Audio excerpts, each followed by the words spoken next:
May stood outside number 10 and she told us she was going to call a general election where she was going to win a majority of between 50 and 100 seats for the Tory party.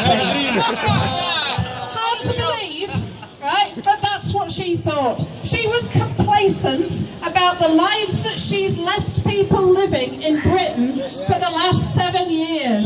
The lives of austerity that meant that they have cut back on all the things that helped me and you and ordinary working class people in this country, whilst the rich have continued to line their pockets. Yes. I'm a nurse. We've had a 1% pay cap for the last 7 years. I am 16% worse off. But the bankers who caused the problem in the first place are 44% richer than they were in 2007. That is Tory Britain today, and that is why when we were given a real alternative, an alternative to austerity, that said it's not about profits, it's not about the super rich, it's not about backing the system, but it's about real people and the differences it makes in our life. We had a Labour manifesto that millions and millions of working class people could know that was for them. It was one for the many, but Jeremy Corbyn was even clearer. It wasn't just for the many, it was not for the few. It was not for the Billy Greens who think they can steal £450 million from the British Home Stores pension.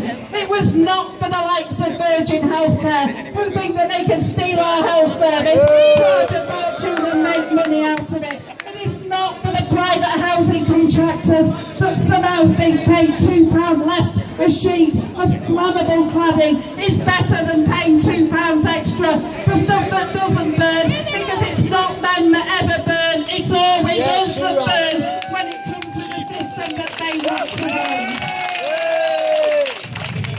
And that's why the majority that she wanted never materialised. It never happened, and she now ends up with not even a simple majority in that parliament. And disgusting as she is, she then decides to go with the most right-wing, the most bigoted, the most backward group of MPs in Parliament, the DUP.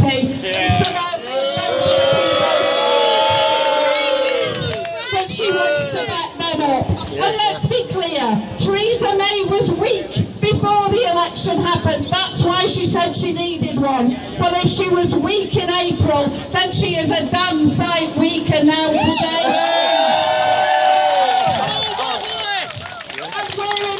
Where we can actually begin to win serious victories against her if we get out on the streets and organise.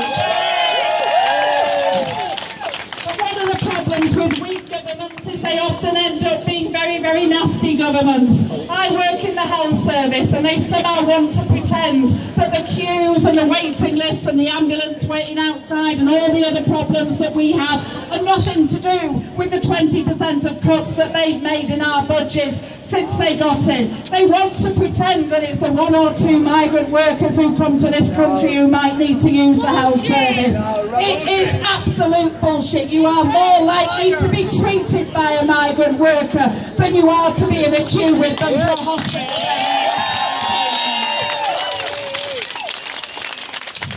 And I think we have to be absolutely clear in the weeks and months to come that we will not allow her to scapegoat and blame Muslims, black people, immigrant workers, gay people, any of the other minorities, people who are sick, people who are on benefits, the homeless. Absolute bullshit. The people who are to blame are the super rich.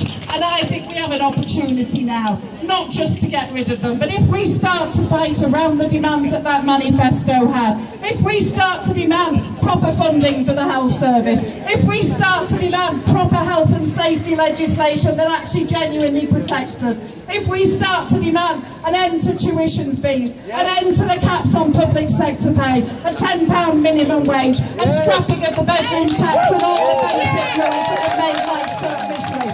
Not only can we win those, but we also create a climate where Jeremy Corbyn is much more likely to win and write out the election that we know is coming. This government is weak. This shows what we can do. And